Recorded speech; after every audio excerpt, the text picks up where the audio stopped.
Kien hemm żieda sostanzjali fin-numru ta' persuni li rreġistraw karozza elettrika f'pajjiżna bl-għajnuna ta' Transport Malta.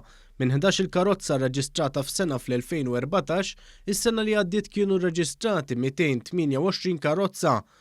Il-Gvern huwa determinat li jagħmel minn pajjiżna wieħed mill-ewwel pajjiżi fl-Ewropa li jagħmlu l-qalba l-karozzi elettriċi u jidher li l-aptit fost il-konsumatur qiegħed hemm.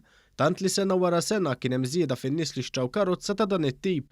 Filwaqt li fl-2014 il-Gvern investa 37,500 euro, is-sena li għaddiet il-Gvern ta' 1,344,000 euro.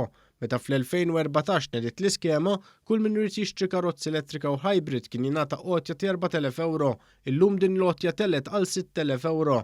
Dawk li jaslu li skrappjaw il-karozza antika wkoll kienu jingħataw 5,000 euro, illum qed jieħdu 7,000 euro.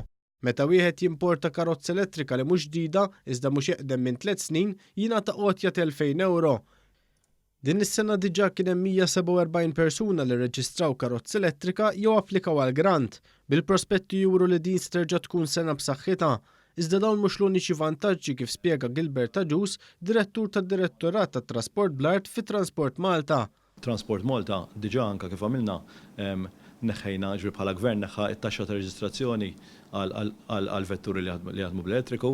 Għal 5 snin il-liċenzja hija b'xejn ukoll u mbagħad tħallas 10 euro mill-50 il fuq sewwa.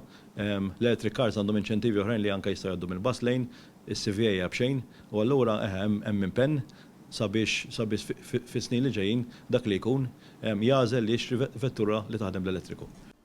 Aġus spjega wkoll li hemm ukoll numru ta' inċentivi fuq muturi elettriċi u żied kif għaż-żmien li ġej se jiżdiedu charging points.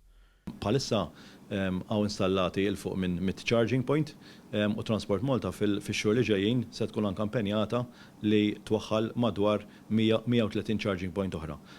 Se jkun hemm madwar 100 li jkunu il-medium charging points aħna ngħidulhom u se jkun hemm anke madwar 20 il-fast charging points fej bażikament vettura tiġi ċċarġata within 2 to 3 hours. Ftit tal-ġimgħat ilu l-Prim Ministru Joseph Muscat reġa' ddikjara l-ħsieb tiegħu li jniedi politika li tagħti data minn meta l-karozzi importati f'Malta jridu jkunu kollha elettriċi.